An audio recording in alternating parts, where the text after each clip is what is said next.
Welcome, ladies and gentlemen, to the weirdest show not on Earth. This is session 0 of Homebrew Roleplay's new original campaign, Beyond the Veil of Twilight. This is our session 0, so it's going to be a little loose if you're tuning in. We're getting to know each other, introducing ideas, working some things out. Main reason I'm doing this on stream is so anybody who's curious, our biggest fans, can see the process and get to know these new characters a little bit from the get-go. And someday, when we're all getting our Oscars and Grammys and making acceptance speeches, we can refer back to this moment and be like, I was there. And you could, brag to your friends that you're the greatest fan and they don't know diddly. So I'm going to kind of just go through from the list I have here in Discord and introduce the players and let them introduce their characters. So, Shewn, you're up first. This is Shewn. Hello. I will be playing a satire character named Pantel Morganus. He's unique in the fact that he has, he is unique in the fact that he has 3 sets of horns, all of which encircle one another into a ram shape. I plan on doing some things that will make the party go, what? Because I do plan on not going down just the typical path. Excellent. Brilliant. All right. Ghinkgo, you are up next. This is Ghinkgo. Hello. I'm Ghinkgo. I'll be playing, a Myconid monk. How much am I spoiling here? Well, I mean, as a fungus person, hopefully not too much. He's a fungus person. He's very old. He has seen some things. And he's now,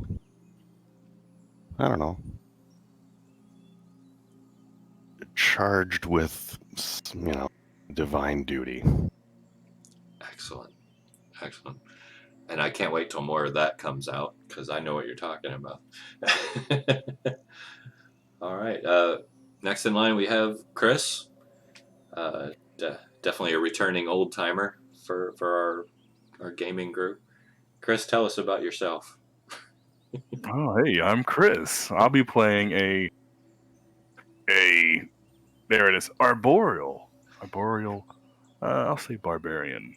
Very, a charred remnants of something woody, something wooden. I didn't choose to be this, though he's gonna find his revenge eventually. Hopefully. That'd be great. Awesome. That brings us to yet another veteran of the Homebrew RP crew, Master Miss. Welcome. Yep, it's me once again. I'm already pre-cringing for this. My character is a human druid. No surprises there. Just a regular token human. Completely normal human. I guess in character. What's up, dude? My name is Kyler. I'm gonna work on the voice, I promise. Okay? No, don't get mad. That's awesome. Don't send me hate mail.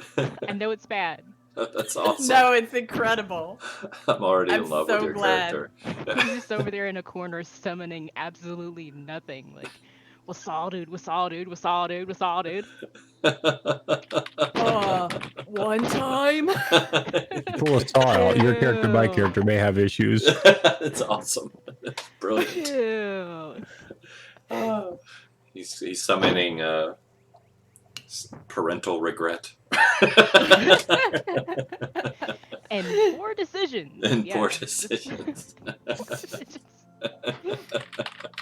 Awesome.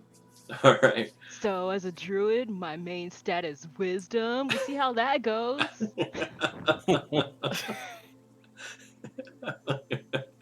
Welcome to Feywild cribs. This is my crib.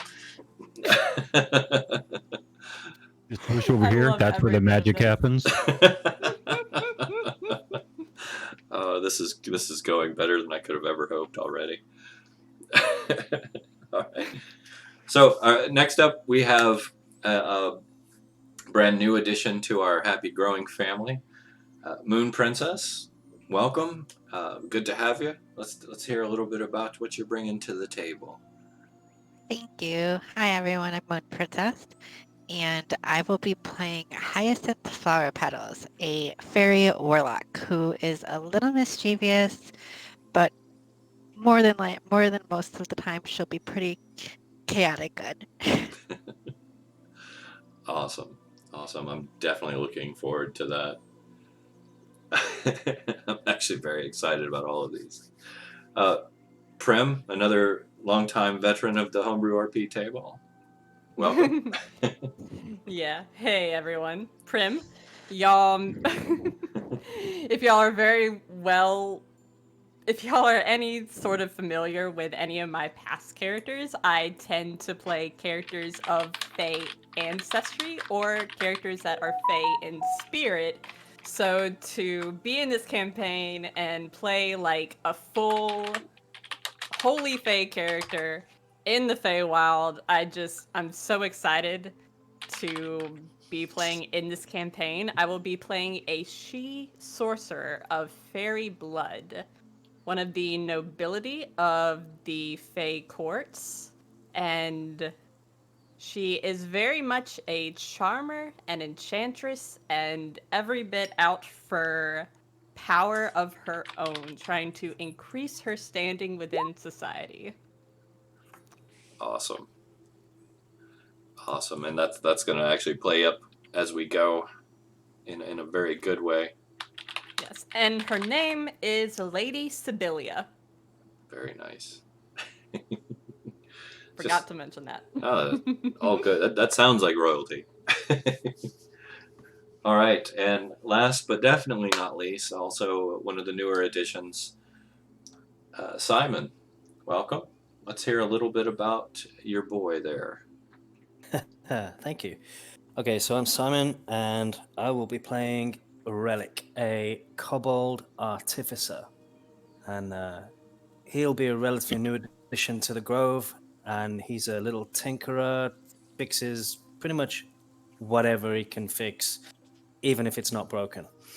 So, yeah, that's Relick. Excellent. And there we have it, our one big happy family of Feywild misfits. So as we go, obviously bits of story are going to open up about each of you. I've worked with each of you a good deal. Well, most of you. I haven't had a chance to completely delve into all of these characters yet, as much as I want to, but that will happen over time. We do a lot of off-camera work, but I have worked with a lot of you as far as backstory and motivation and origins. And I think we've got some really unique stories that I'd love to see come out and flesh themselves out through roleplay and the narrative storytelling the group narrative storytelling that we use. So, obviously, the game will be taking place within the Feywild. We'll be starting off in the autumnal sections.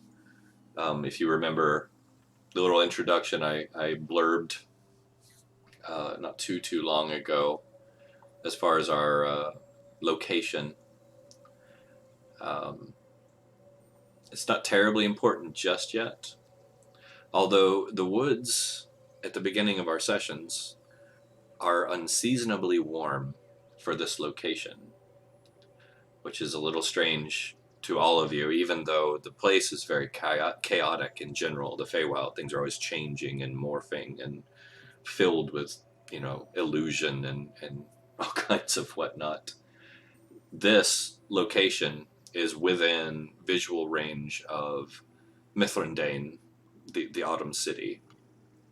For those of you who are in the know, Mithrandain is a timeless place, so it's considered. In fact, if you were to bring a watch or a clock into the city, you would probably anger the inhabitants.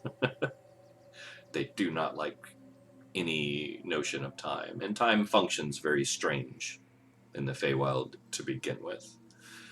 So on a mechanical note as well, speaking of how things work within the Feywild, in Roll20 there under your collections, you'll see a rollable table. Now, since the Feywild is a place of wild emotion, and the creatures here are built on dreams and emotions. Oh, wow. Bright orange right off the bat. Basically, anything that invokes an emotional response within you, I will ask you, if I feel it, prevalent enough, I'll ask you to roll on this table to generate an emotional response. And that will directly affect, I actually have it pulled up on the stream there, it will directly affect, well, everything around you, as well as your response. So there's a chance you could be entirely overcome with the emotion that you're feeling, if it's fear or anger or sadness or joy even, all the way down to just no real unnatural effect. But do keep in mind, a strong enough emotional effect can actually bend time itself here in the Feywild. So strange things can happen when these trigger. So. Oh boy, y'all are gonna have a time with Sib. That's awesome. She is a gal of some big emotions. And very much one of the lords and ladies of the Fae. which is going to be absolutely brilliant. So, as I mentioned also, we have the view here in Roll20 and up on the stream. Our little group, a lot of them are kind of either isolated in nature because of who or what they are, or because of their situation, and some of them have been completely excommunicated from their own communities. Others have their own reasons for being here. Regardless, either way, they've all kind of found their way to this little hidden grove nestled on a hilltop just past an ancient ruined gatehouse. The view that you're seeing is the view from that ruined gatehouse looking out into the Feywild, the lands of autumnal twilight. And this is where we're going to begin our story. I thought the best way to begin would be just to swap us out here, which I will do real quick. Boom, to the overhead, just so you get a kind of look at what we're looking at here. You should have a map up there now of the actual grove where your little encampment is. Cool. And from here, I'm going to let you guys just role play a bit, ask questions. Like I said, this is session 0. Out of character questions are still welcome. But yeah, the main thing to keep in mind is as we begin, there's an unseasonal warmth. Like it's almost as if the seasons in this autumnal land are changing, and that is virtually unheard of.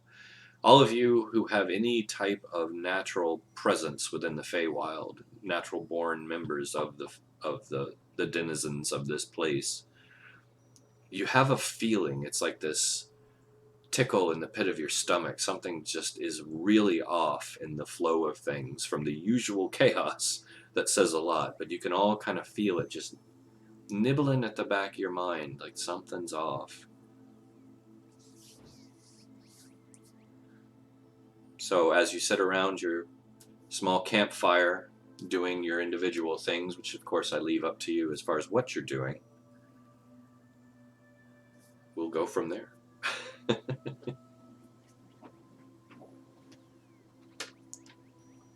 What would we be discussing around said campfire? I mean, is the human here? Because if not, then we don't need a campfire. Yes, the human is here. The kobold likes to eat too. I mean, the kobold literally can eat anything. Oh yeah. Unless he was just referring to dark vision. Oh yeah, no, it's not for light.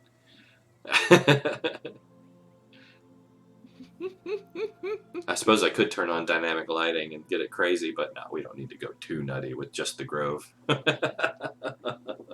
Nah, the Does lands of thing about the lands of Twilight is that even though that the sky is perpetually like it's a perpetually twilight sky, but it's like just dark enough so the creatures who are affected by bright daylight won't be, but it's light enough to where pretty much a lot of people can see. Yeah, and there are a few of you that actually get disadvantages for being in direct sunlight, so this is actually really nice for you. Until we go out in the sunlight, that is. Until you does the find- campfire count as direct sunlight? No, you're good. Okay. You can just see a big burst of spores come from the mic, and as he douses the flame. Well, I would be very far away from the fire because I've learned things. Fire's not good for me. It certainly is not, Yes, you would know more than most. unfortunately.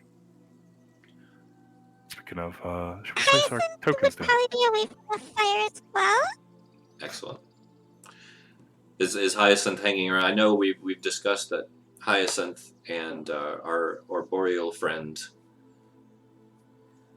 Are you starting out knowing each other? I would say so. I love it. Oh my god.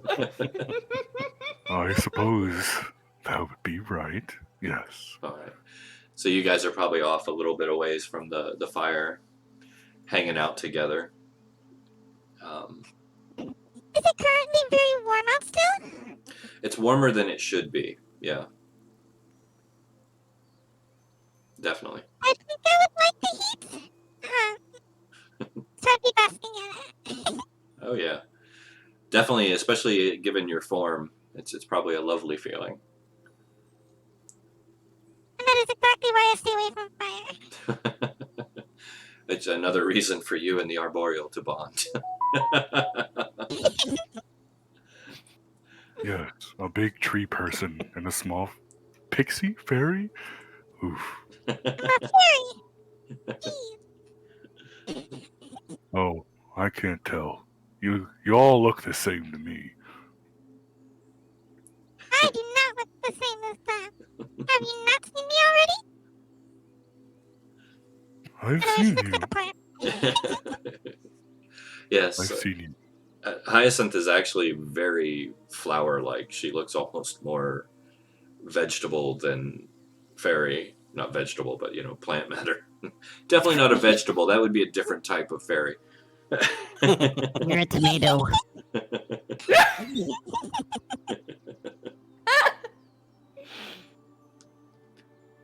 Well, then yeah. You're definitely not a pixie or anything.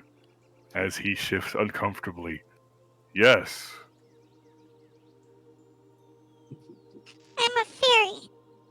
I just don't look like one right now. Oh, Maybe one day again. Maybe one day. please tell me that she's growing on my bark. That'd be great. But anywho, I can, well, alright. You kinda just look weird to me. I'm not used to all you, fey creatures yet. Have you seen Says- yourself? Yes, I have. I think I'm, I don't know what I am. I'm a tree. Of course you're a tree, silly. Yes, of course, a walking, talking tree. I don't know, why I'm a tree, besides one reason. But hey, And what is that reason? oh, it's nothing important. You probably wouldn't know much Do you have about. branches? Does he have branches? Yes. Yes, I do. I'd probably sit on one of the branches, so she would fly up there and sit on your branch. That'll work. I imagine this will be a pretty common occurrence between the two of you. Probably. He doesn't know people's personal space. At least you're small enough to where it probably. Oh no, Rocket Raccoon in Group Part 2. I love it. Oh my god. I love it. So what's everybody else doing as these two are having a little banter over there, kind of off away from the centralized spread? Well, Relic will be over by the fire with a whole bunch of cogs and gears and just polishing them, getting bits of grease off of them, and that's beautiful. That is. Have a look at that. Is beautiful. Pretty much to anyone who's close by. Right on. So not too far off, a little ways from the fire, you see Pantel, the satyr, kind of repeatedly casting this little spell that creates a gust of wind, trying to cool himself off. He's really not enjoying the heat. I think. Oh, it's towards the other druid. Oh, is it towards the other druid? Yeah, it's a human. They can't possibly be happy here. Oh, so you're trying to cool off, Kyler? Yes. Okay. He seems uncomfortable here. Trying to cool off Kyler. Oh my god.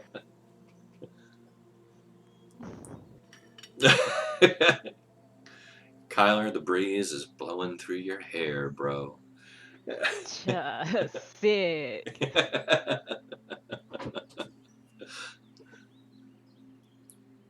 So poor Relic. He's like, check this out, it's beautiful, and everyone's just like, not really paying attention. Poor guy's probably used to that. Yeah. I mean, I don't know what I'm looking at, but all right. It's a shining chunk of metal in a circle shape, Mhm. little teeth on it. So you might say totally tubular. Because it's a circle. Yikes. Awesome. Holy shit. Totally I'm tubular. afraid I don't get it. Relic blinks. Yeah. What? And I imagine, as per usual, once again, probably standing by himself a little bit, looking at you with those little beady black eyes that you're not quite sure if it's disgust or disdain or admiration. He's hard to read. I imagine your myconid friend just kind of staring at you all quietly, but you might be used to that by now.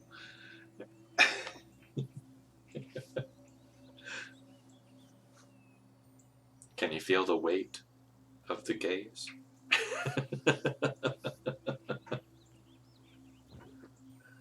Okay, so a flower, a tree, and a mushroom. It's a All joke. walked into a I bar. was gonna say there's a joke in there somewhere. Yeah, but Is it a walk into the bar joke? Okay, it's gotta be, doesn't it? So we have a good bit of banter going on.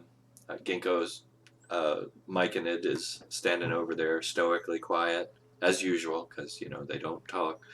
Although he can communicate via the rapport spores. The speaker will speak from time to time when it suits him. We have a little banter going on with Hyacinth and our dear arboreal friend. Is the Myconid staring at us? He's always staring at all of you, really. Okay. Yeah, it's pretty normal for him. He's really hard to read. He's not a usual myconid. And I keep calling you the arboreal. What is your arboreal's name, or is it just kind of he answers to whatever you throw at him? We've still got the question marks on your sheet, so I'm not sure. Yes, you do. I wonder why. No one's asked. Oh, well, fair. We will let that mystery reveal itself with time, then. Hey, tree bro. What do I call you? There we go. Let's go with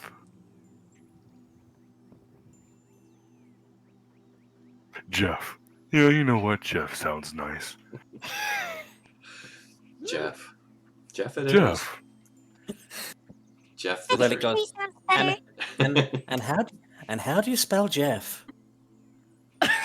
Oh no, not this conversation. Dude, I could use some help with that. Thank you. Oh my. This is the important question.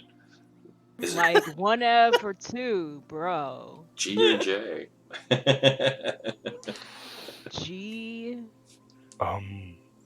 dude. Obviously, J E P-H. Yeah. PH. Now that is perfect. That is Your name is Yeah. Jeph. Beautiful. It's beautiful. Mm-hmm. So, as this banter is going on, and I've intentionally left out Sib, kind of from what's going on, because Sib, we've talked prior, and you actually have a little insight as far as the direction that we're going with this. A bit, yeah. Because of your origin and your nature. So I would like to bring you in right about this point as everyone's getting comfortable, relaxing, doing their usual kind of banter for the evening. I'd like to bring you in at this point. You've been made aware of what we've spoken about recently. This little gang of misfits and miscreants you're aware of, and you I imagine you have your own reasons for being here with them. But the information you've come across as far as the darker parts of it is troubling, obviously. And it's not getting the attention from the courts that you feel it probably should, I imagine. Yeah, probably not. They're sort of wrapped up in their own internal affairs and playing politics. Mm-hmm. Very much. As usual. As per usual. So perhaps this little gang of misfits and miscreants might be a little more productive, since they're not really tied down by the political dramas, them being more or less excluded from most of them. This is your own little private court of wildlings. Wait a second. When's the last time you were involved in a druid circle? You want to talk about politics? There's a reason there's only two of you.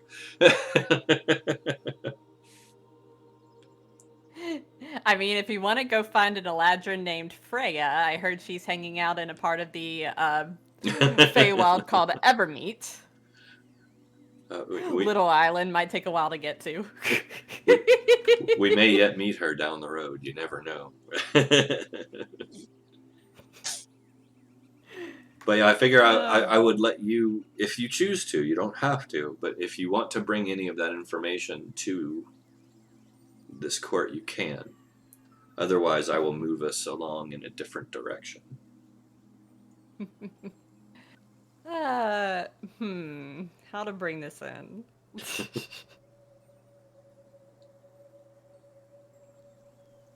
I don't know why all of you are sitting here dawdling when there's important matters going on in the Feywild. Who are you? Hey, listen, I'm doing what I can. I'm making wind to cool her down. What? Well, haven't you heard the news? News in the Feywild? Baba Yaga has made her return. I'm probably mispronouncing that out of character, No. but No, I've that's heard Yaga and Yaga, but no, that's anyways. good. Dun dun dun, Baba Yaga. You The said Hyacinth's face would probably change a little bit when you say this. What? I would probably gain the biggest grimace of my life. Did you say Baba Yaga? Yes, I did. She has reappeared and no one knows why. None of the Archfey or any of the fairy courts has done anything. It's worrisome. Relic, There's nothing that we can do. We should just leave it alone. Relic remains completely blank. Why don't you think there's anything you can do? Just because she'll kind of like fly around a little bit away from. Is she hard to kill?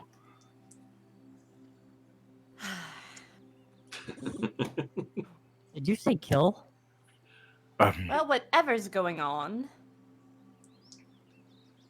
we can trade and bargain our way to information and use that as leverage against the courts to get their favor or supplies. And maybe we can do something about this reappearing nuisance. At the mention of bargaining, Relic does look a hell of a lot more interested. Haggling. Yes. Beautiful. I know you lot know that the Feywild trades and information and bargains more important than gold around here. Or are you a bunch of mortals from the prime material that I'm looking at? I look straight at the human. I'm going to shift slightly. Oh no! Not I take not 2 a steps mortal. away from him. What? What's wrong That's with the only mortal? mortal here. Dude.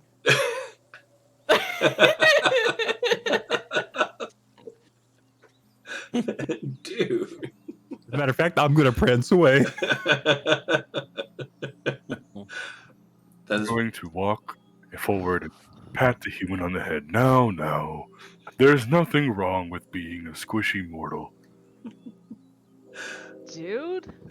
Don't fly up to the mortal and like poke them in the chest and be like, "So why are you here anyways?" Huh? Dude? Do so much with that one word. It's amazing. This human is a little weird. I'm surprised the rest of you lot aren't bothered by the fact that this area is warmer than usual. Oh, but it feels so great. She'll change her attention. Humid warm or no? It feels rather good to me too. I'm accustomed to the warmth. Wait a The minute. warmer parts of the Feywild, but you're right outside of the city of Mithrandain. I am sweating. Are you saying it's the human's fault that it's warm? That could be it. If we get rid of the human, we get rid of the warmth. No, the human doesn't look very hot to me. Dude. They're sweating. How are they not hot? Wait, can I make an insight roll on the human that they keep poking? Yeah. To see if I know a bit of information? Yeah.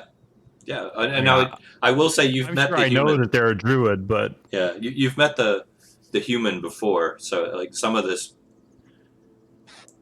would be known, let's say. But yeah, go ahead and make your insight check. Alright.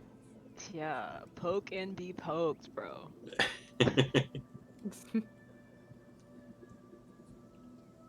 Oh yeah. Oh, you lot. I smell the touch of the prime material on him, but... or them. However you identify. But...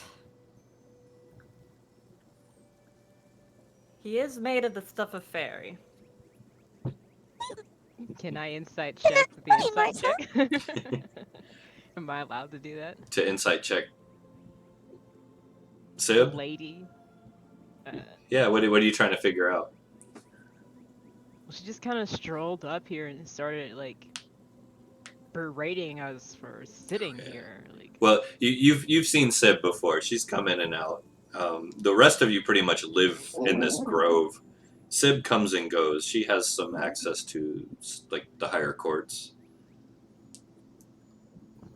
vibe check the chief. That's what we're gonna do. All right. Vibe check the chief.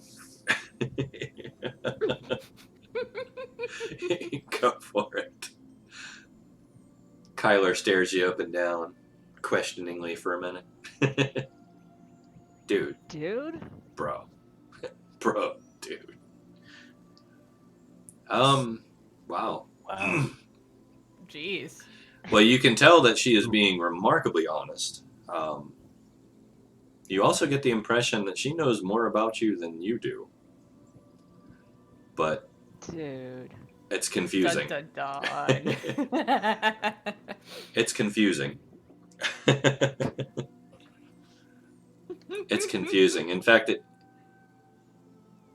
between you and me, bro, it kind of makes you want to go curl up with your little doll that you don't let other people see. Maybe take a nap. First of all, that's your fault. That's your fault. Okay. It's like your secret teddy bear you don't let anyone see. Emotional support puppet, bro. Why did you have to tell people? That everyone already knows about anyway. Of course. Of course. That Relic is so tempted to, surreptitiously touch and make it, speak. Oh, yeah. No, don't touch the puppet. That would be bad. A little full of acorns. That would be bad. So, yeah, you definitely know... You definitely get the sense that Sib she's being very honest. She is genuinely very, very concerned about what she's talking about. There's a sincerity to the seriousness that she's getting at with the change of the temperatures and the news that she's bringing. And like I said, you get the feeling she knows more about you than she's letting on. Like there's a weird look in her eye of familiarity. It's just for a second, and then it's gone. Then she kind of goes back to the aloof nature that she normally presents.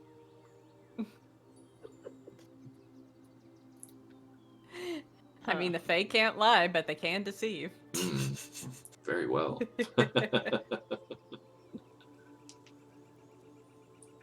It's gotta be masters of the art of wordplay. Very much. So, as you're talking about this, I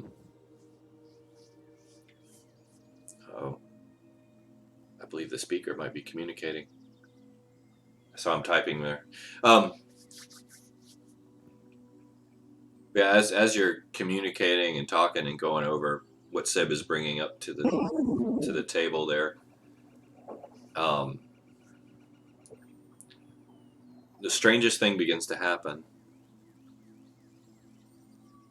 Oh, yes, the speaker stands up tall, slowly moves towards the group, and releases a small poof of spores. Sib turns her face away, closes her eyes, and goes, I hate it when you do that. So gross. Dude. Salutation. Kind of wave around her face to try to get the spores away. Oh yeah. Well, as the spores get into your system, your minds open up and he begins to speak to you. Salutation. Salutations, but do you have no other method of communicating than releasing a cloud of spores into my face? Dude! This is the...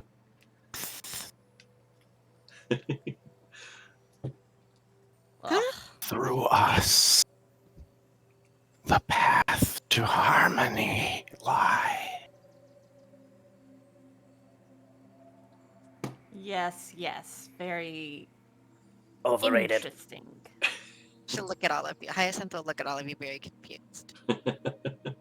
Like, what? Jeph. This darkness is coming something dangerous. Oh, that Our clicks. eternal sight is shrouded by this darkness. So that's actually clicking with Sob a bit, what he's saying.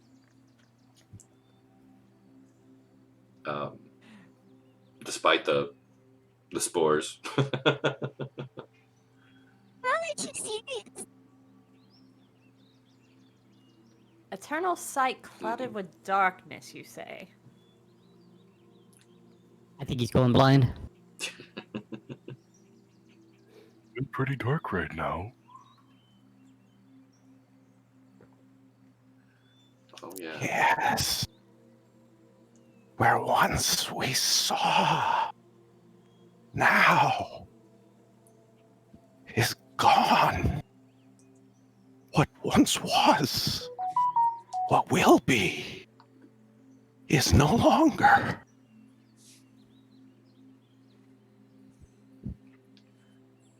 Once. Hmm. You speak So of is the cycle of life. It happens every day. What do you want? Does anyone know what they're talking about? Relic shrugs. What once what I am. was. What was once was. Do you have any connection to Baba Yaga? Dun dun dun. Or any place that she's been known to roam? Is he obsession with Baba Yaga? She's here, she leaves, she comes, she goes. Well, yes, and now she's back. And it's very disconcerting.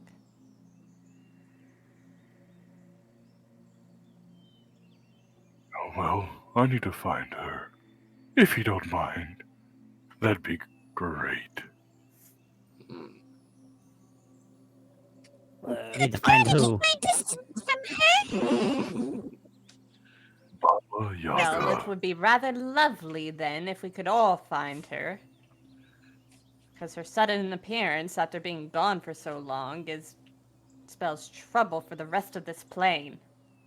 I believe at this point you could probably see a visceral nervous reaction on a couple of your team members here. Hyacinth. I was definitely nervous. Yeah, I was gonna say Hyacinth would probably definitely be one. Jeph, visceral but in a different direction.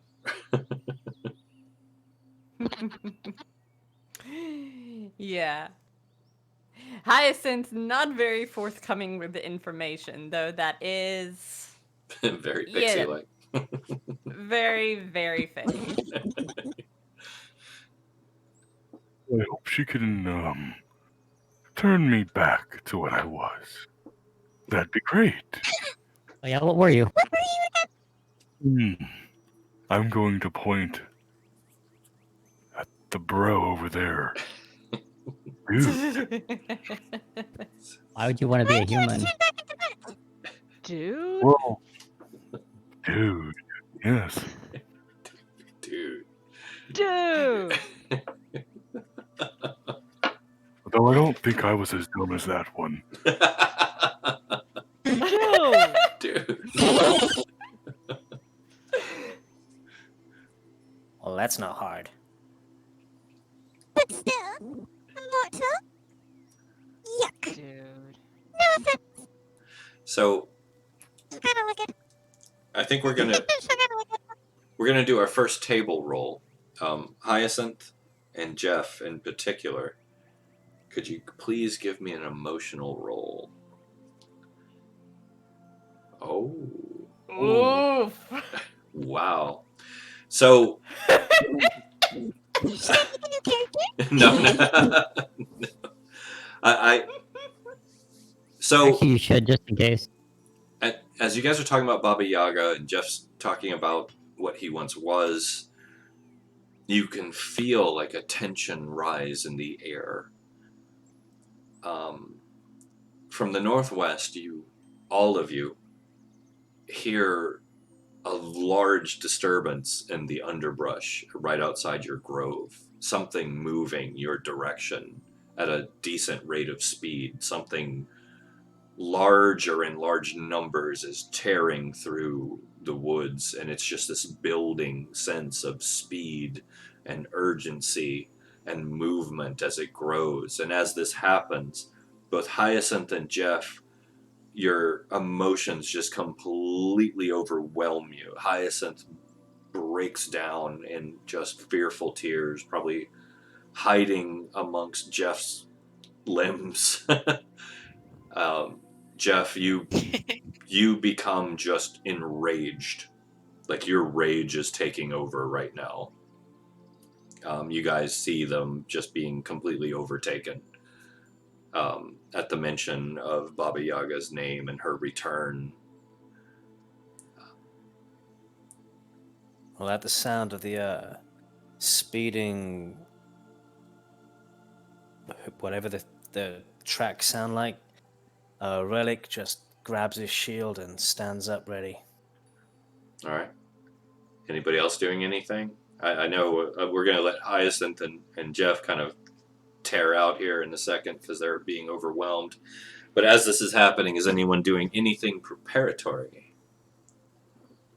I'm jumping up into the tree. All right. I'm just gonna stand up and start walking over there, dude. All right. Very calmly. Very nice. I mean, Sibelia's already standing. She's just feel like she would kind of know. Yeah. A bit. Definitely. That's 9 feet. 9 feet. Yep. Hopefully that got me up on top of a branch. Yeah, no, it's no problem. It's a big, enormous, like Japanese maple that just kind of grows on top of your hill, very out of place, but hey, it's the Feywild. All right. Dude. So you're walking. Speaker, are you doing anything or just kind of turning and looking? Or I figure I'd give you a shot. I don't know. I suppose just kind of like stand around. Okay. No, that's fair. He doesn't really think fighting's on the table. All good. All right. Hyacinth, I'm going to let you go first. Your reaction, this extreme emotional fear response. What are you doing? Oh gosh. She'd probably be like consistently like flying around, I guess, in a very panicked way. And kind of hiding behind Jeph and like continuously flying around Jeph and his branches. And as she heard this noise, she'd be like maybe trying to like pretty much hide herself as she's like hyperventilating and crying her eyes out. All right. Crying viscerally, just freaking out, flying erratically around Is that Jess. Baba Yaga? Somebody's coming. Who could it be? All right. That's perfect. That's perfect. And Jeph, as your barbarian rage takes over you, what are you doing? Oh. If I'm actually going into a rage, then I probably would be starting to glow, primarily on the top of my head and my joints. And it'd be like, not really fire, but let's just say it's very close to like sparks. Embers. Coming out of a fire. Embers, yes, embers coming out of a fire. Perfect. And, well, have you ever heard, I'm sure everyone has heard, a tree snap in half? Well, that's just me clenching my fist. It's okay. Don't worry about it. And of course, he'll be headed towards the wonderful noise coming from the north. All right. So Being so excited to punch something. So you're beelining, probably with Hyacinth holding on for dear life. Need to kill Yeah. something. That's a great visual, by the way. So yeah, you start beelining in a rage, just embers flaring off and trailing behind you. You're going to hear the sound of wood snapping and cracking as he begins to clench his fists and tear off. What is your movement rate? Just out of curiosity, I suppose I can just look, but 5. 20, I'm not the fastest boy. 25. All right, so you're tearing off pretty good for your pace. Right as you're kind of getting to the edge, right about here, right. From the undergrowth of the grove around you, just thousands of small woodland creatures burst forth. Rats, shrews, voles, brownies, other sprites, just all kinds of creatures, cats and dogs and snakes, butterflies, dragonflies. You get the idea. Thousands Dude. just burst forth. And not those brownies, Jeph. But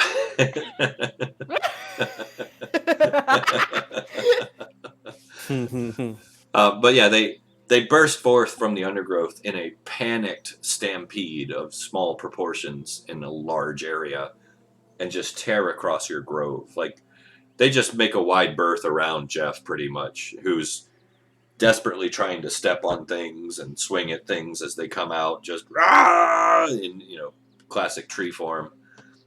Hyacinth just holding on for dear life, getting flung about, probably extra terrified because there's embers flying around everywhere now.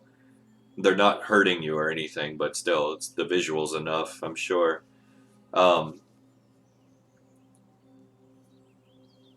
What's everyone else doing? Dude. Civ is just standing there with her arms crossed, and she's just like, the nerve. Classic. So there's a whole host of animals running towards us right now. Yeah, they're running around you, past you, over you.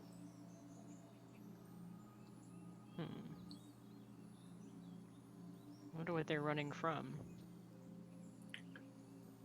Fair question.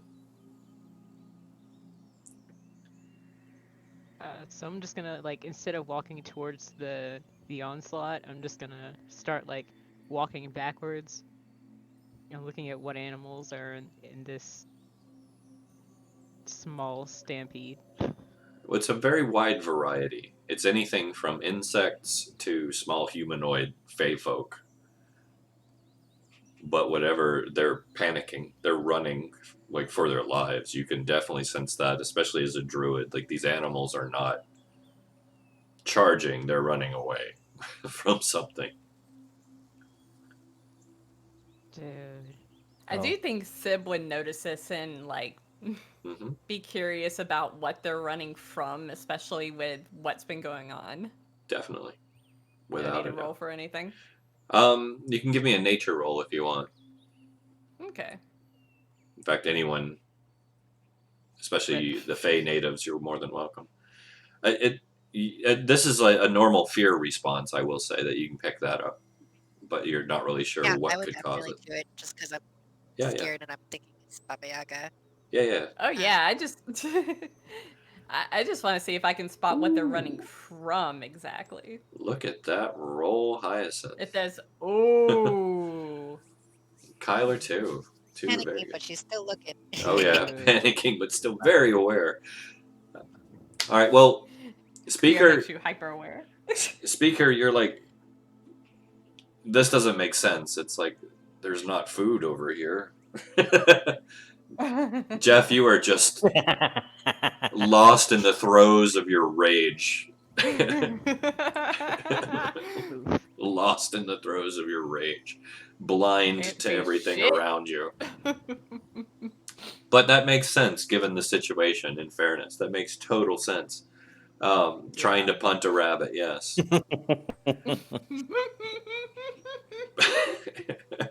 Watership this!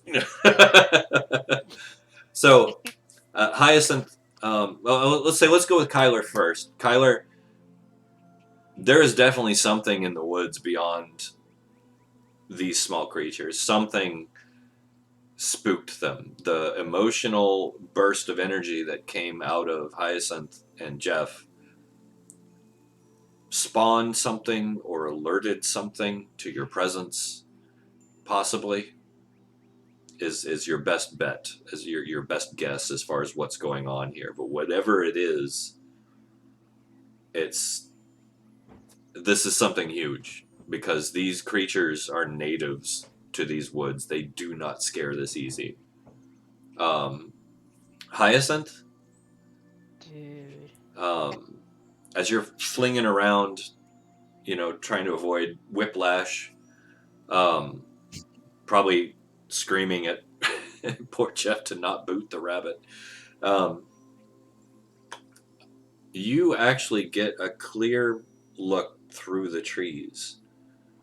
There is something dark standing in the forest. Something large and very dark. It chills you to your core. Like where you were warm before, like, oh, winter just hit your soul. And as you look through that gap in the trees, these sickly greenish yellow eyes lock onto yours.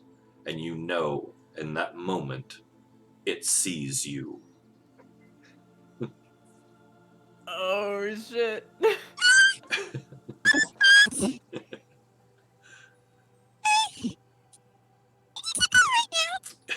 She's gonna try to fly away. Okay. So you Get away tear from up. the situation, like further back. All right. Like away from the tree. Oh, that's perfectly fair and a very, very realistic response. So you guys see Hyacinth like just freak, not over the current freak, but like you can tell she saw something and ran. You're not used to her running away from Jeph. Like she was still holding on to Jeph in the middle of a rage.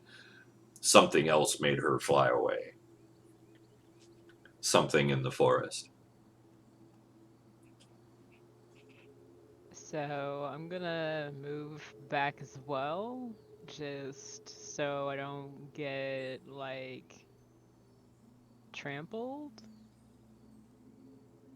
All right. So the animal stampede is starting to taper out a bit. Bye, dudes. Jeph, give me a wisdom save if you would, please. Oh boy. Excellent. Angry Jeph. Yeah. Angry Jeph. Bravo. Bravo. Jeph, you managed to punt the rabbit. Not really enough to kill it, just enough to clip it and send it flying. Whee! And the sound of it squealing kind of snaps you out of it. And you kind of gain your footing again. You're like, wait, what? That was a little weird that your rage overtook you like that. But you're starting to kind of come out of your freak out. You're de-hulkifying, let's say.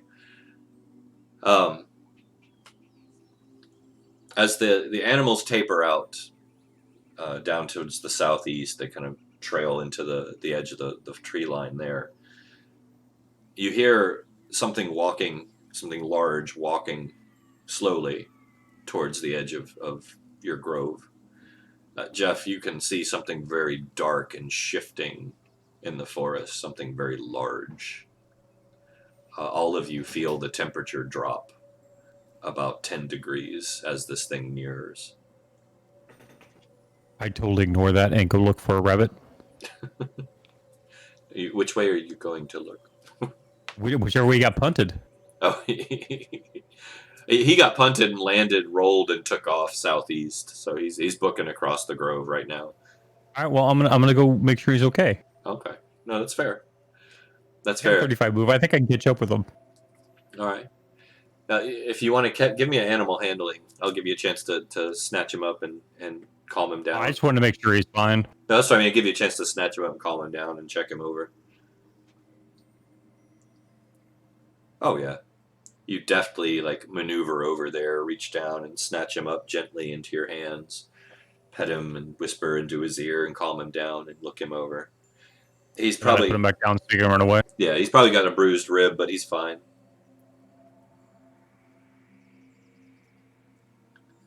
I am going to cast Dancing Lights so I can give a little illumination, sort of push it out, sort of to the edge of the forest. All right.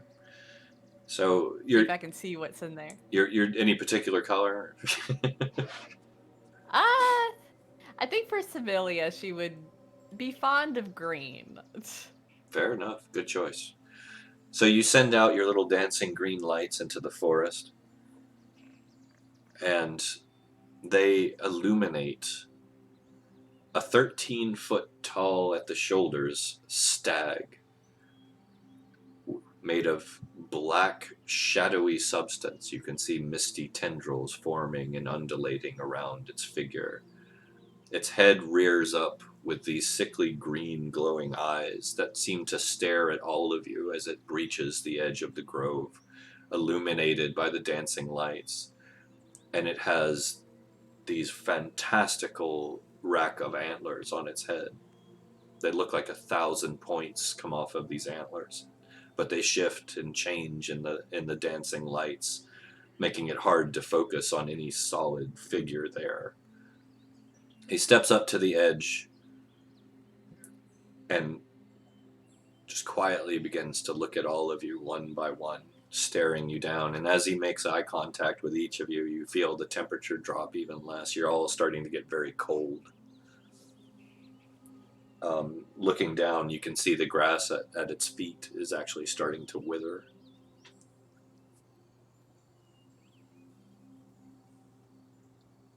This is not good. That's a big stag.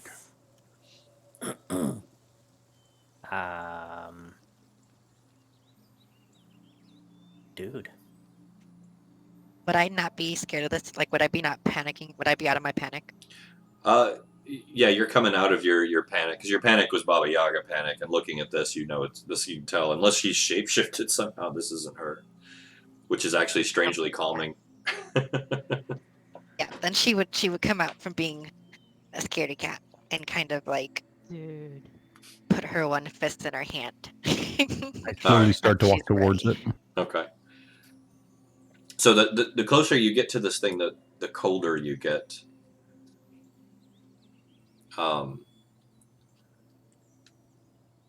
There is something not right here, obviously. All of you are pretty much close enough aligned with nature to pick that out.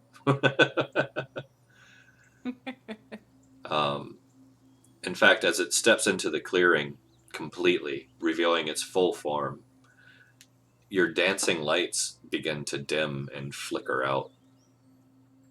I mean, they only lasted like a minute anyway, so. Yeah, but you can tell like that he is actually absorbing that light into him. What is he? Just say to the group. What is he? Different. Does anybody have an idea or an answer? I mean, Can I roll to see if Stabilia would know? You're welcome to, yes. Alright, what roll? Oh goodness, this is gonna be a tough one. Let's. Well, let's say. How do you want to approach this? Do you want to approach this? I'll give you an option. You can approach it from a historical context, or an Arcana context. I'll give you a choice. I feel like Sibylla would understand it from a history context.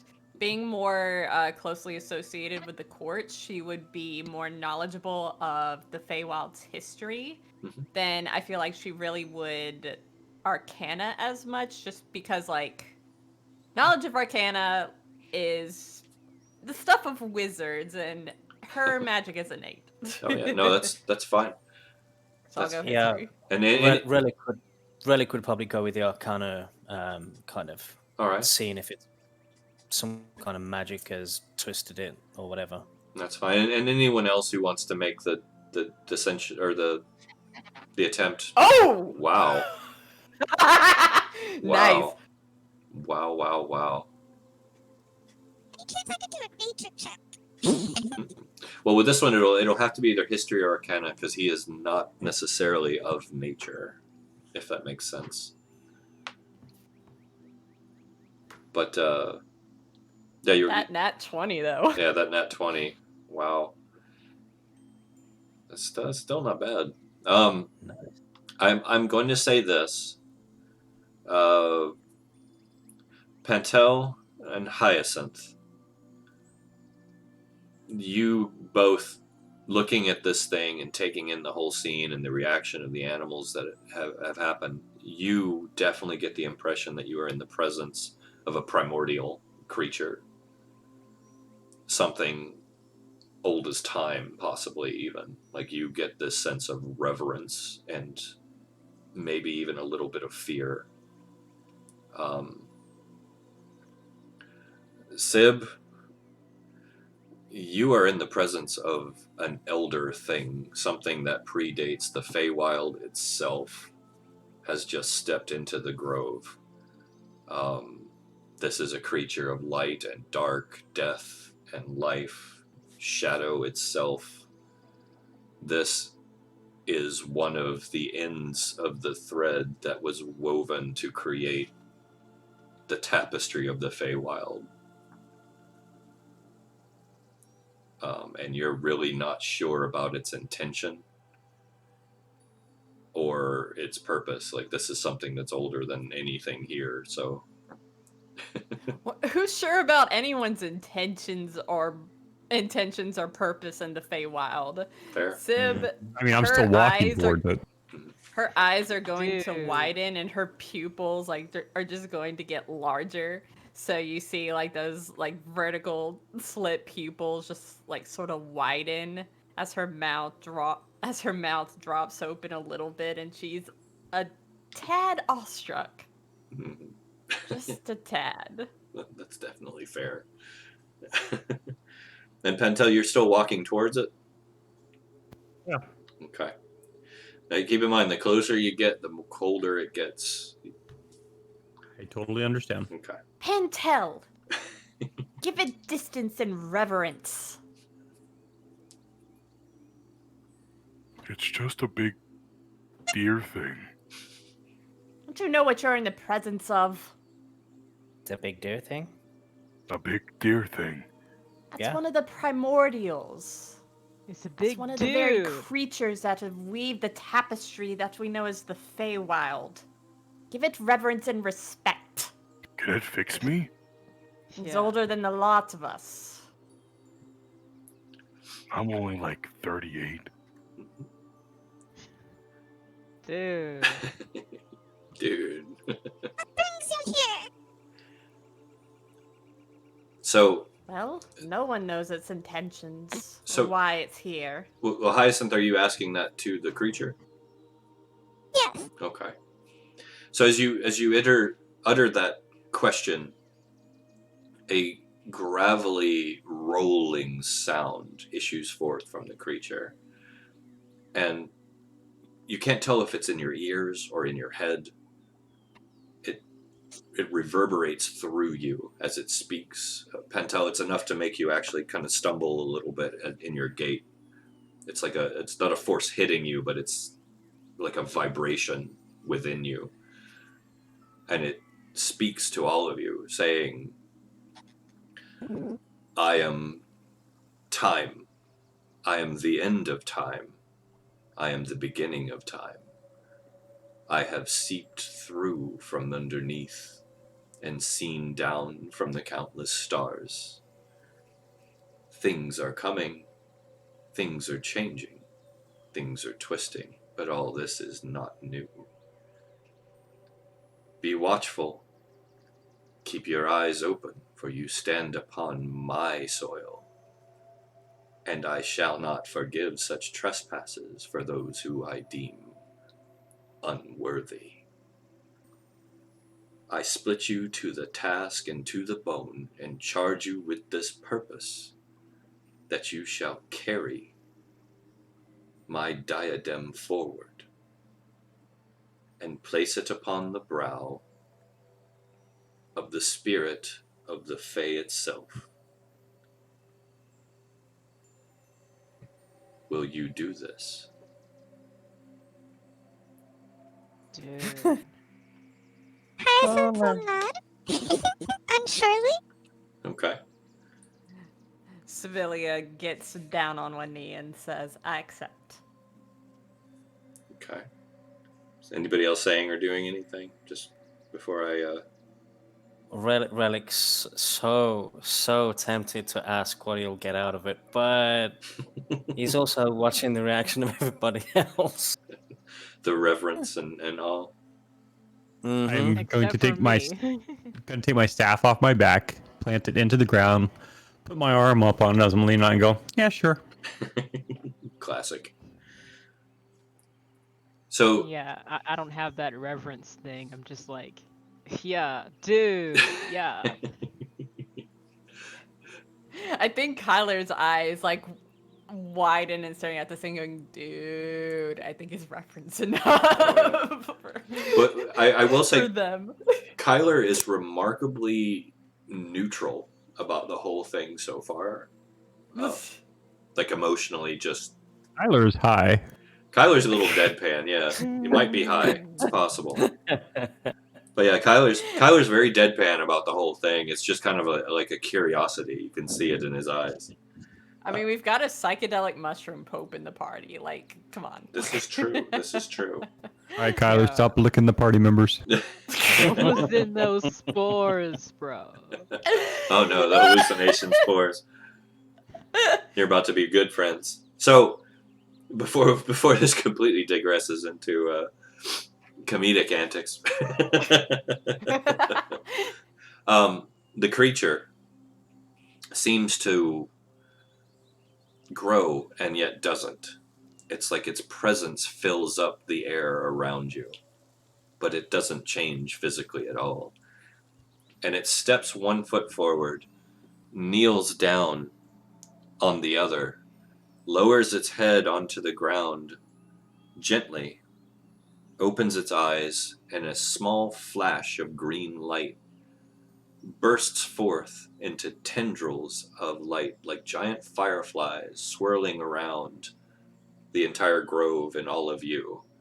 The stars themselves seems to dim for a moment, and you can see within your mind all of the plants, grass, and trees around you, as well as your team members, within a matter of seconds, grow old, die, fall to dust, be reborn, grow old, die, fall to dust, be reborn, cyclically 12 times. And then there is a burst of energy, and the creature is gone. Everything is as it was, and laying on the earth where its head was, is a small jeweled crown. Sibylla is going to walk forward and pick that up. Yeah, but not before Relic runs forward and picks it up. Oh, are we I would running? say that Hyacinth Not before the flies to druid it, who's right she's there picks it up with entertained his by how staff. beautiful it is. Okay. Dude. Is it Hyacinth? Did you say you're going for it too? Yep. Okay. Hyacinth is going for it. Okay, everyone's going for it. Sick. Not me though. Let's see. Let's go for let's just do straight up contested rolls. We'll see who gets to it first. Everybody who's going for it, give me a D20. Whoever gets highest gets to it first.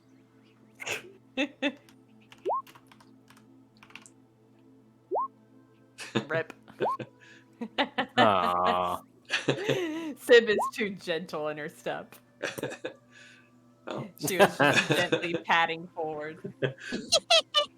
So I was already there. yeah, it looks like Pantel snagged it quickly, followed by Hyacinth, who nearly collides into him.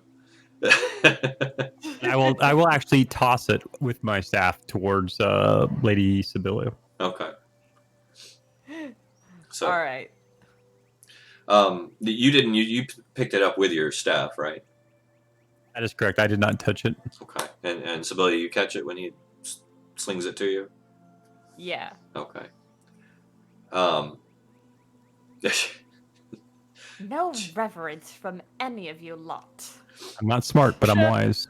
All right, so Sibylla, give me we'll say wisdom. Give me a wisdom save, if you would. All right. And I couldn't get a very certain mod to work, so whatever I roll, add a +1 onto that. That's fine. No worries at all. It'll rip. Okay. Dude. All right, so 5. as you catch it, you can feel energy begin to pulse into your body through your hands. The wisdom save was you trying to hide the physical effect of this as you grab it. And I did that because I imagined Sybil being slightly prideful, wouldn't want to show that. But as you grab it, like you can just feel it like electricity pulsing through you, not painfully, but just an overwhelming sense of power surging out of this item. Like it's unlike anything you've ever felt. It's the pulse of the heart of the land you call home is what it feels like. Thum, thum, thum through your body. And you guys can see Sib just kind of shaken as she grabs this thing. Her hands are shaking, though she refuses to let go and holds on to it. I would try to help her. Okay. Well, I would think that she needs help, so I would like go to her and like try to like, I don't know, help her stop shaking. Okay. So Hyacinth flies over and starts to try and help you steady yourself. As Hyacinth, as you touch Sib, you feel just a small bit of that energy pulse through you.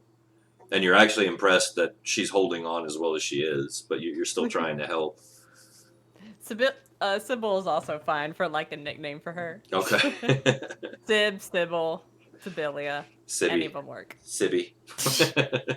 Probably Oh my not. God. Probably not that one. Nah. But no, yeah. So you guys manage. Are you gonna just hold on to it? Do you want to put it away or?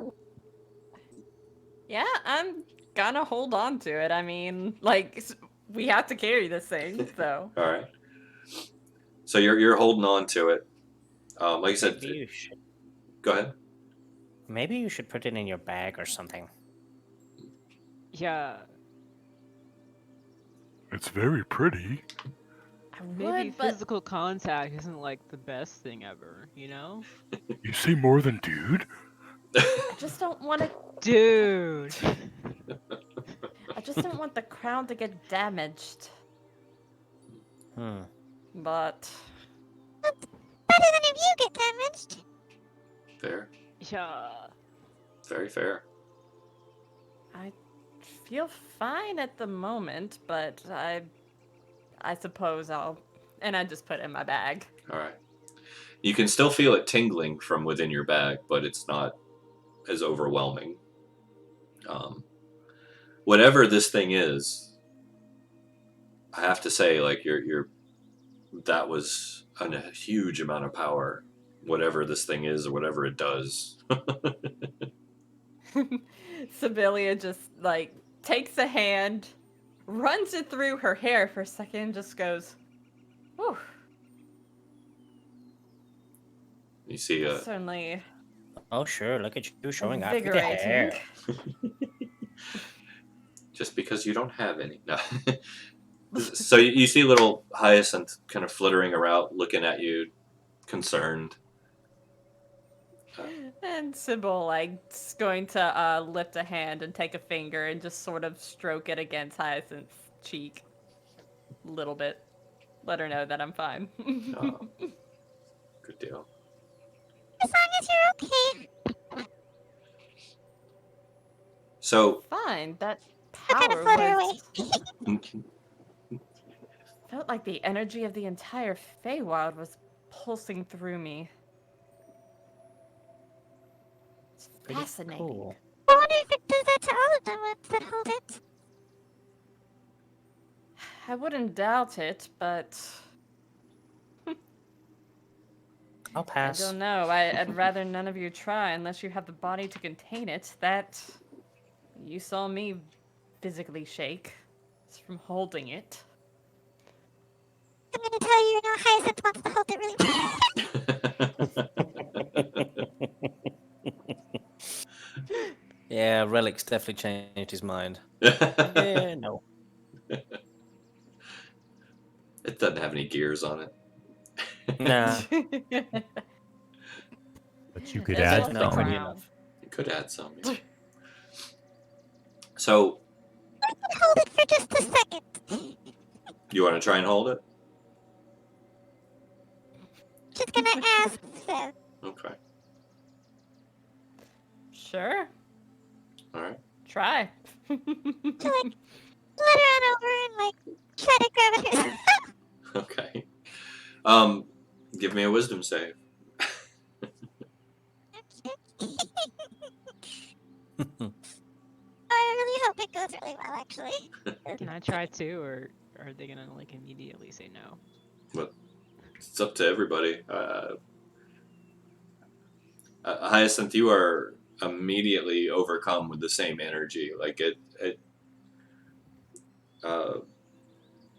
Seb, you actually see Hyacinth about to drop the thing. She's struggling to hold on to it, almost going into convulsions, trying to contain the energy. I will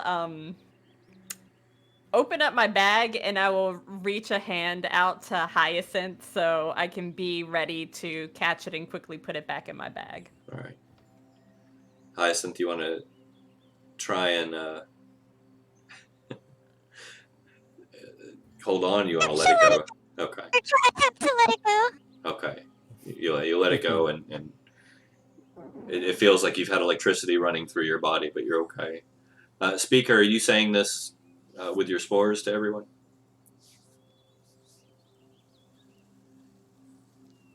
Sure. Okay. So yeah, so the message filters through from the speaker. Truly a crown for the sovereign, and who better than the Pope? At this point, Dude, can I try probably it? have my hand around the crown and I am putting it back in my bag and I'm just like, Dude, you heard time. This crown is for the spirit of the Feywild. dude, come That's on, what its dude. rightful owner is. Come on, come So, on, who is the spirit of the Feywild? dude. Dude. And how are we Dude. supposed to find him? Dude, can I try? Well,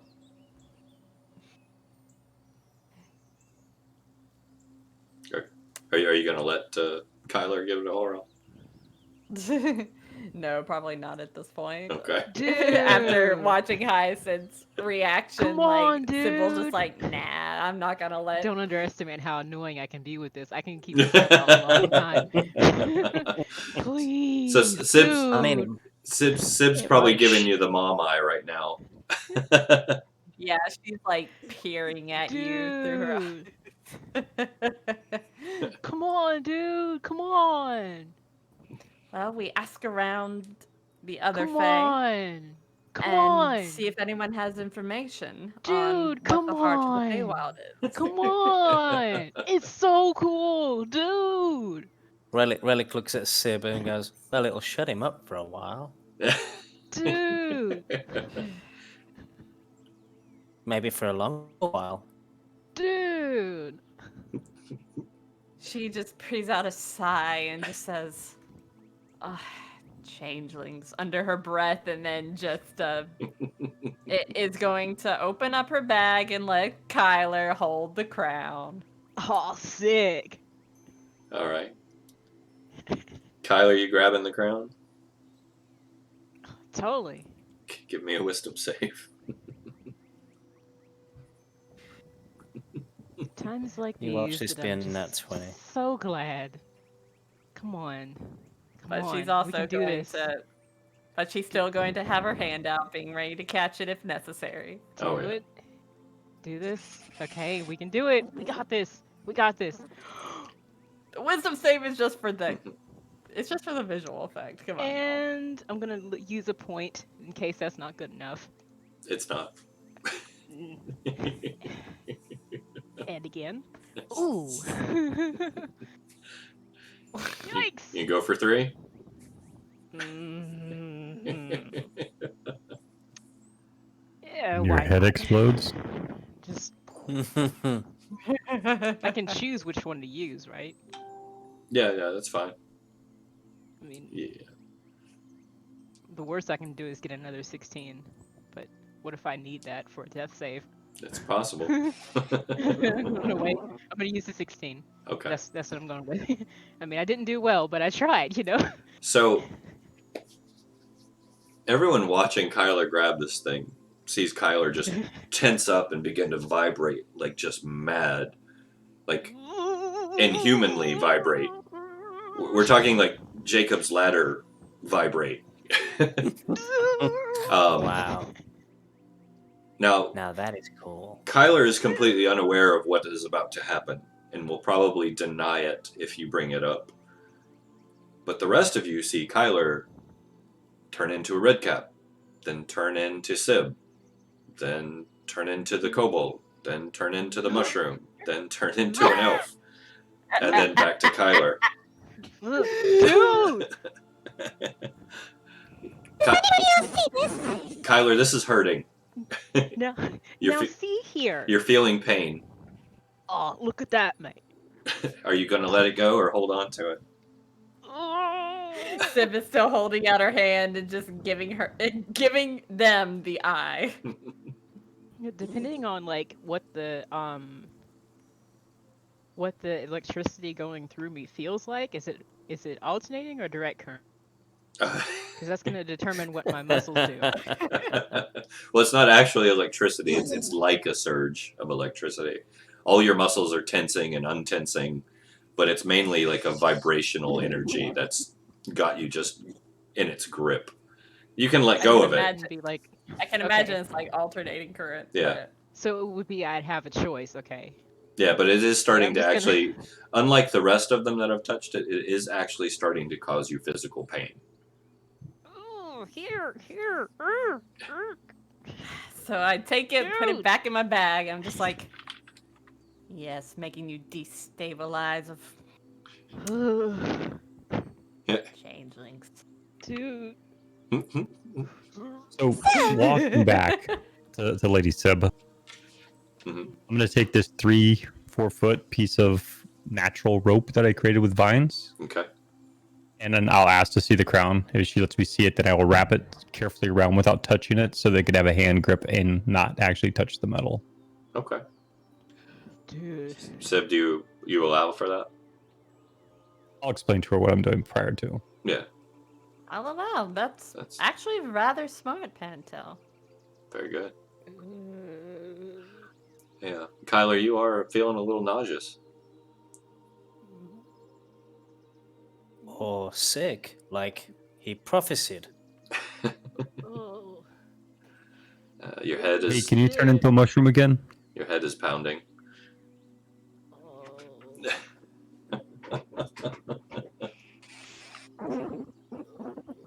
I lean down really close and I go, dude.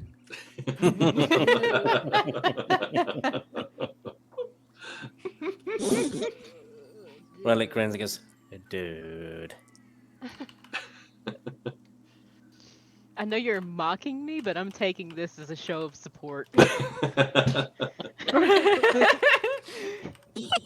I will. 'Cause I was actually like despondent, but now you guys are speaking my language to me, and it's so kind. I will say, Kyler, as you're catching your breath, kind of getting your nausea under control and everything, you are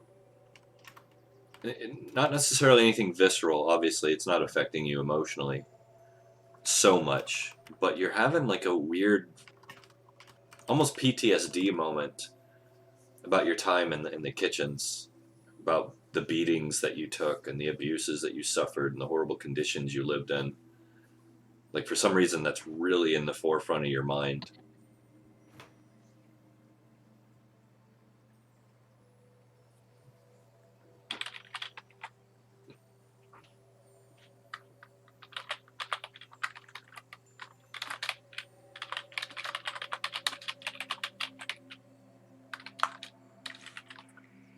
How you react to that is entirely up to you, of course.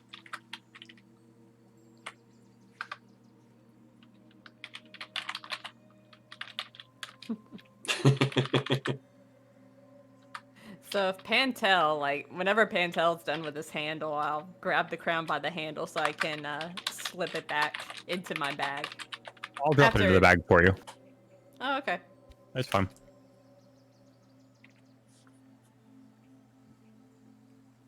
You guys seemed jolted enough by it. Yeah. Dude. Yeah, I'm totally fine, but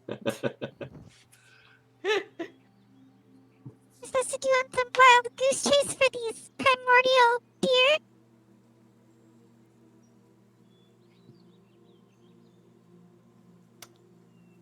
well,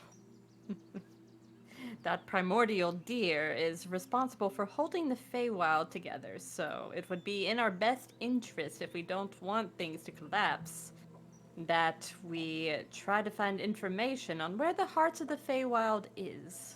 We have an important diadem that needs to be placed there. Wait, there was a deer? I wonder why it's so powerful. Why didn't it do it itself? Then why would it pick us? Oh, darling, darling. Immortals of that power have their own duties that they must attend to, and rather they don't interfere directly with us. Seems legit. We may be creatures of Fey, but we do have more free will than perhaps the primordials that are tied up with the realm. Relic nods. Seems I legit. understand that. But I Although, still question why us, out of everyone here. it's a fair question. It is an odd group of misfits and miscreants that it's chosen. It is a primordial associated with time. They have seen the end of times. They have seen the beginning of times. They have probably perhaps seen where all of our futures lead. They've perhaps seen multiple futures. So, perhaps for whatever reason, the primordial has judged us to be the correct people to carry out this task. Hey, does anybody have any wine? Dude. Kyler, dude. Does that mean you have wine? I have honey wine back at the Fey Palaces, but none on me at the moment. What good is it to me if it's there? What's that, Hyacinth? I was just saying the Fate Palaces. Mm. Why would you be here and then there? Because you're my associates and none of the other wankers will do anything. And you left the wankers with the wine. As you guys are speaking, another burst of spores comes from your mushroom friend. Oh no. I breathe deeply. Dude. Woo! Dude. Really? Wish you'd stop doing that. I keep hoping that like one day I'll breathe in deeply and be able to like talk on like a deep speech level of like communication. Like, let's get past the talking and like talk, dude. But anyways, the Fey courts are too tied up in their own internal politics and petty squabbles to do anything about what I've noticed is going on. That's why I'm here and not there. Dude.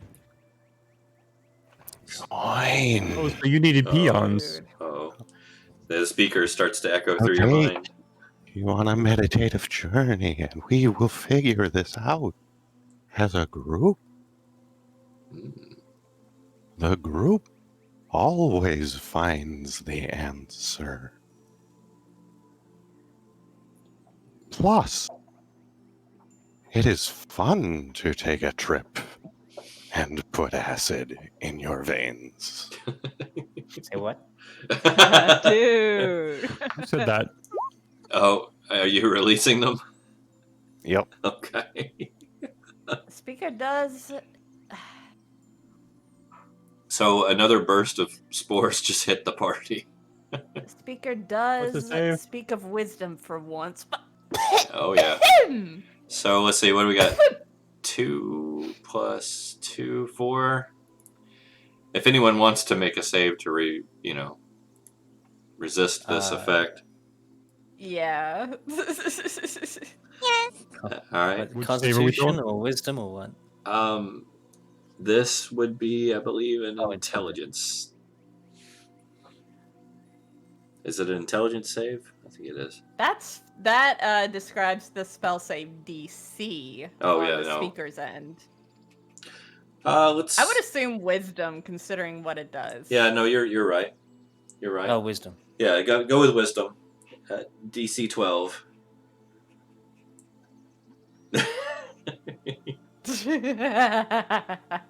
Relic. Oh shit. Relic's been down this road before. Wow.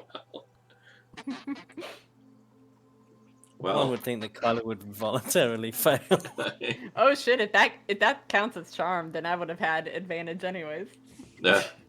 I was gonna see if there's a way for me to lean into it, but No, you can opt to let it take hold. That's fine. Yeah, you can choose to fail. Yeah. Sibylla would rather keep her wits about her, so she's just going to.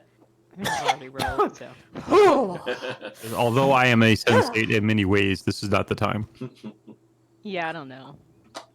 Previous memories would affect my willingness to let that go.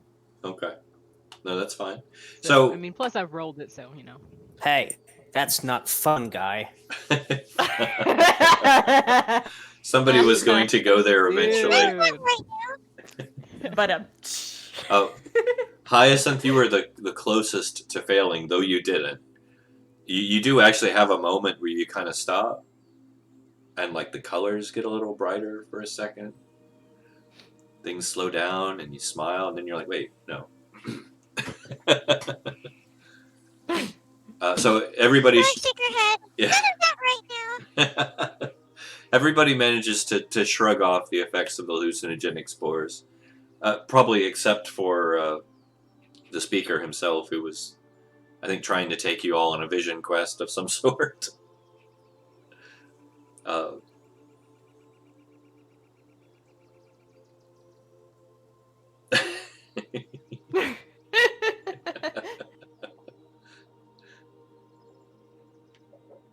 We're always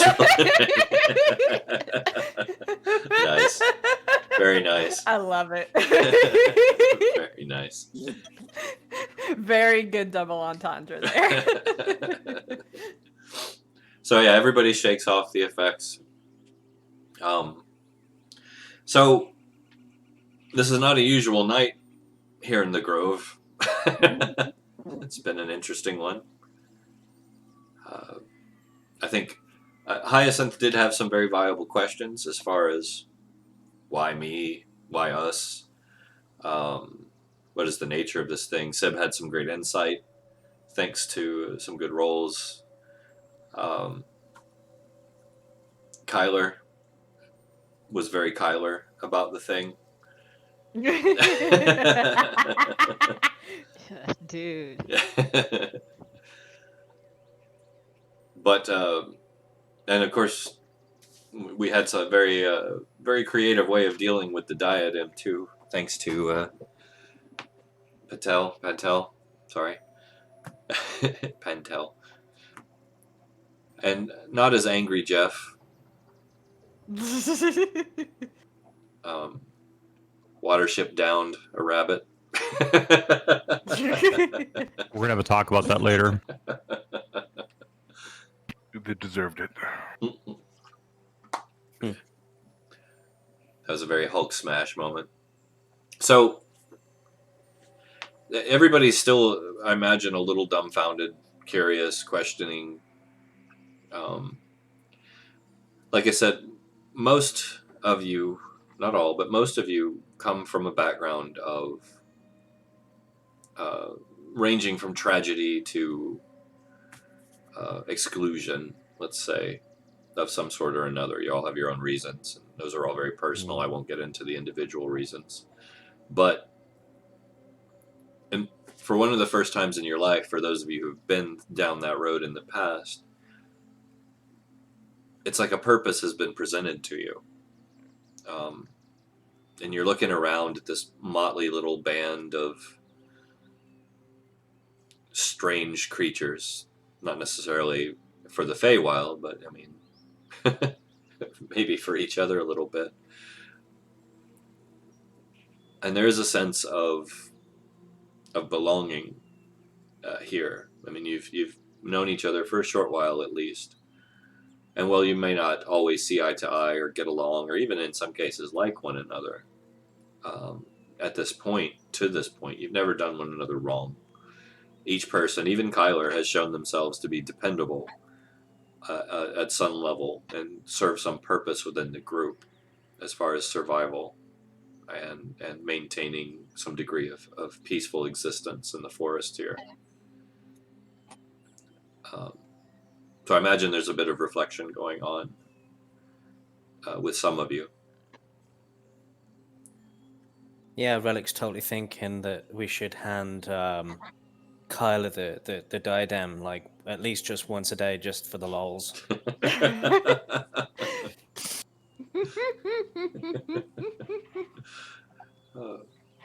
That was an interesting reaction. I was thinking, who knew humans could be so entertaining? Yeah, I mean, if you want, I'm not Well, gonna it's be not opposed to human. That's pointing why it it's out. entertaining. Up to you guys, you know. Sybil knows. Sibilia. I love how good Kyler is doing at ignoring all those little cracks too. It's beautiful. I love it.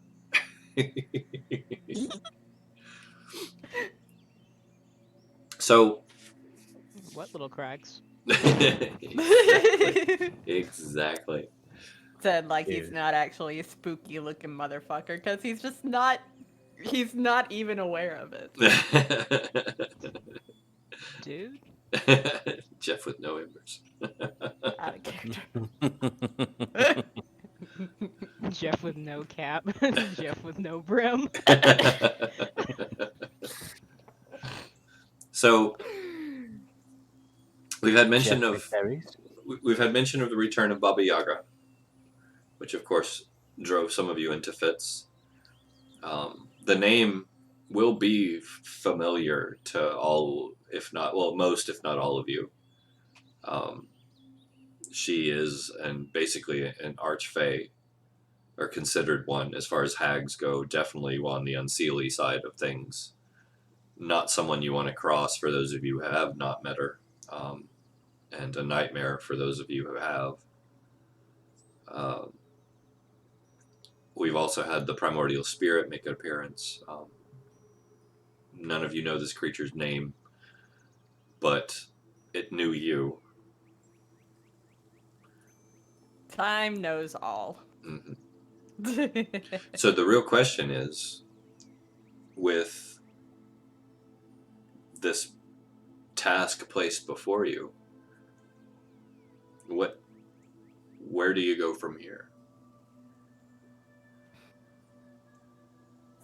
Sensible choice would be to try and find someone who's got the knowledge to know where the heart of the Feywild is. I probably mean speaking to some very, very powerful Fae. So you may want to have to go through some of the courts. Hint, hint, nudge, nudge. See what sort of information you can pull. I think that would be a good Don't do start. anything, I thought. They'd probably be useless. Fair point. Fair point. But if anybody can talk to the courts, it must be you. Relic They're nods. useless in that they won't do anything about the sudden reappearance of Baba Yaga, but if any of them has any information on where the heart of the Feywild is, then I mean, it would be nothing for them to give us information, though they may want something in return for it. Well, I'm happy to follow you, Sib. Well, Will there be wine? There seems to be a lot of whining. Yeah. Wine, not whining. Dude. well, Wait, are we going to the palaces? I believe that starting with the Fey courts would be the best place to start. If anyone has any information or knowledge of anyone with information, it would be the people with connections and power. Fair. Will they have wine?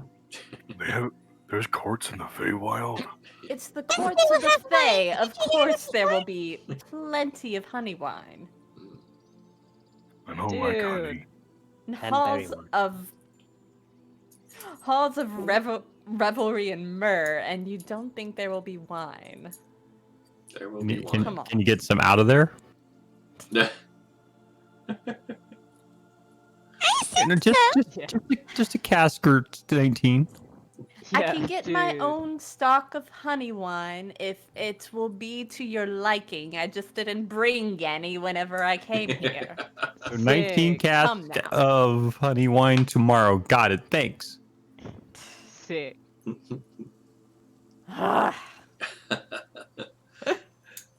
So I believe we have a consensus then. Is Yeah. Yes, honey wine. To the palace to get wine. to the palace to get wine. Oh, the wine's coming here tomorrow. Didn't you hear it? 19 casks. So, Sib, where exactly are you going, or is your intention, let's say, to go? My intention is probably for Sib to go back to, well, take the group, because don't split the party, go back to her family. Okay. And see if she can pull any sort of connections who may have knowledge on where or what is the heart of the Feywild. Okay. So going to the family estate, more or less, for lack of a better term. Pretty much, or like whatever court that Sib is associated with. We never like ironed out what the Is this big ruling courts of the Feywild are going to be. Okay. Go with the four seasons.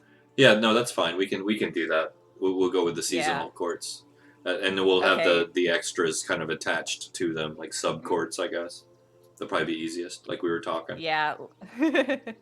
Yeah, like I said, I see the little quote-unquote wild courts as like the First Nations in relation to the United States.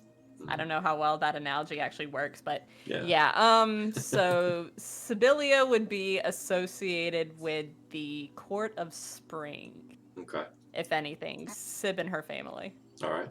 So that's where we'll be heading. There are fast ways, and there are short ways. There are long ways, and there are dangerous ways. I'm going to say that Sib could get there very quickly on her own.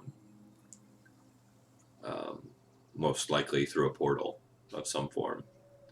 Yeah. However, that's probably not something that everyone could utilize, or maybe that she would even want everyone to know about.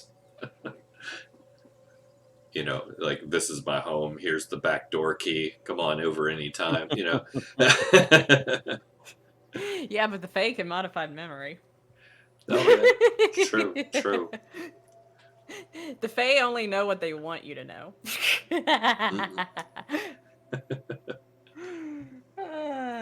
So. And the speaker makes a very good point. maybe you shouldn't take the primordial Lord of Time guy's bauble into the place that banned clocks. Yeah, but we're not going to the place of banned clocks. Oh no, no, I don't think we're gonna touch that location just yet. You may have to come back to it, may not. I don't know. It depends on where this goes. Yeah, Mithrandain is in the lands of Autumn and probably associated with the Autumn Court. Yeah. We are going to be talking to the Court of Spring. Exactly. So there you go. So from here on, from this point on, and we're probably going to focus on that journey, how we get there, and what we find when we get there. At the Seeds estate in the Spring Court, and the resources there. So, Prim, I will say over the next week, we'll bounce some ideas off one another as far as what that estate actually is, since it is your family. I don't want to just create it and drop it on you. I'll give you some say in how that goes. Yeah. 4,800 acres. And that's the inside. That's just your bedroom. I think, as far as the session 0, we'll keep this one a little short tonight. I think this is probably a good point to wrap for the night, just for a session 0. Usually we'll probably go a little longer, probably at end around an hour from now normally. But I think for just a session 0, I think we got a good launch pad for this. If you guys agree, we can keep going. I don't mind. I think we've got a good start, and yeah, like we probably want to do some planning for next week before we go any further. Mm-hmm. Sounds good. But we So have we're all leveling plan up of action. twice, right? Dude. Dude.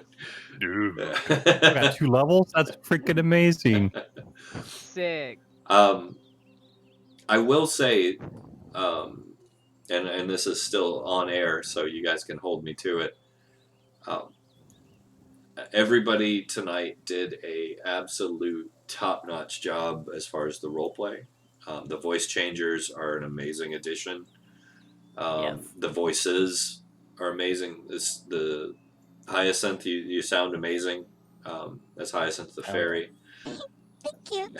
Yeah, I love that That's so great. much. Oh yeah, and Shewn, actually, when you used the voice changer for Pantel, actually that was a really nice touch. It sounded really good. Yeah. And it brought that. I was using a voice changer. Oh, were you not? Well, in that case, we need to get you into some voice skill or voice acting. Yeah. Real talk. And I will say that the speaker, the voice you used when you hit them with the spores, and the way that the use of the spores played out, is not only very comical, but it's so perfect. I've never imagined what a myconid's voice would sound like in your head, but I think you really nailed it as far as the pace and timbre with which they might speak. Yeah. Agreed. And of course, I think the characterization of everyone was just like on point, honestly. Very much. And this is a totally unique setting and a totally unique party build out too, because as far as like out of character, your party is it's a wild bunch of crazy characters, and there's so much personality. And I think even with the size of the party, that at some point everybody took a spotlight. They took a moment to shine, which was really good. I like the dynamics that you guys are using as players together, and the amount of space you're giving one another to breathe and to step forward and do your parts. I'm very happy about that. So even though this is a session 0, I will, when we do give out XP, I will be keeping this in mind, as you will be getting a bonus for the effort you've put in. All of you. Cha-ching. Level 3.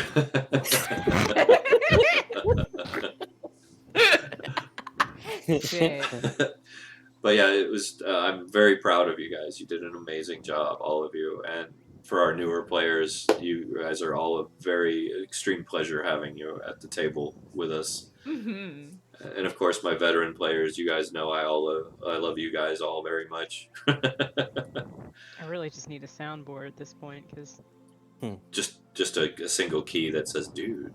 I can help you get that set up. no, but like that's the thing. I need 15 different keys that all say "dude" because there's Dude. dude, dude, dude, dude, dude, dude, dude, You forgot about You're like the group of dude. dude. You know, I am so glad that you're a druid and not a bard. Dude, dude. You know?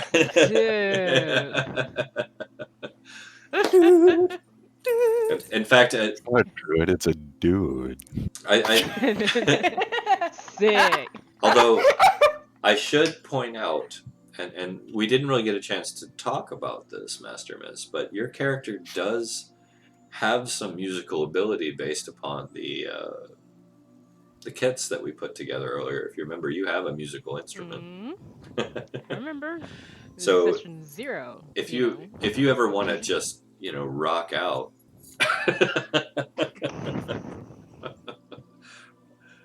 like feel free. I mean, I think I'm still cringing from Saturday, so. Oh, it's all good. It's all good. But yeah. I don't know. Okay, so like one thing, just like really quick, not to bug you, but no bugging. I don't really sing because one time only one person before like Saturday had heard me try to sing and they thought I was crying.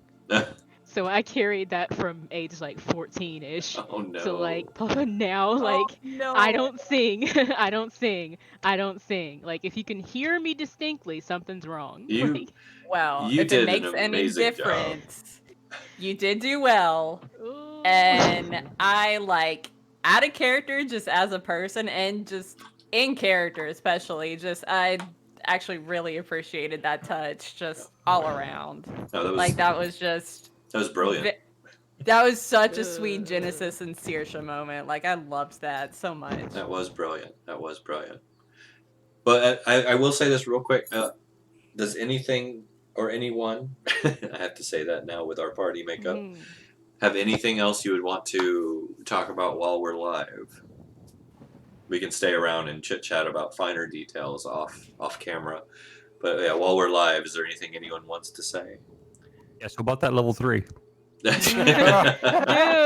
Oh, hoping.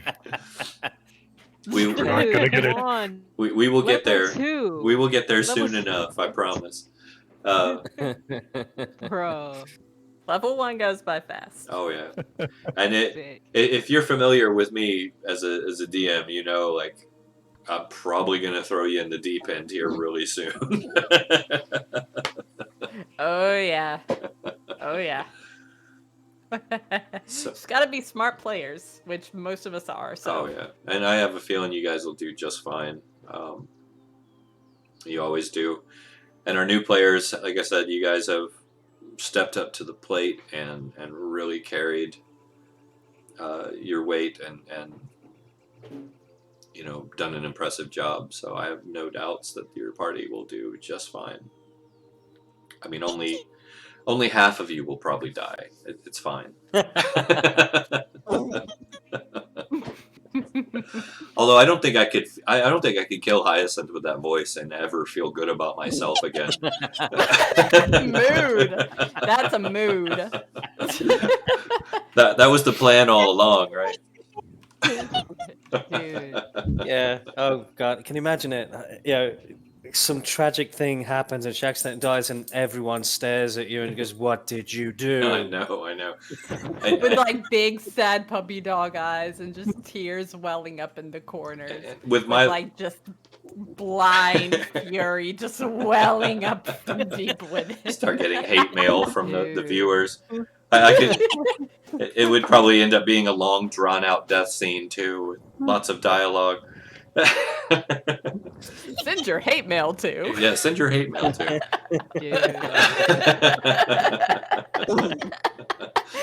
Well, I'm going to go ahead and bring us down. Like I said, we can hang out and chit-chat off camera a bit if you guys want, but I'm going to go ahead and end our stream for the evening. All right. Ladies and gentlemen who have joined us or will join us in the future, thank you very much. I hope you've had a great time. And thank you very much. Good night. Good night, everyone. Good night. Next week, we're level 3. Dude.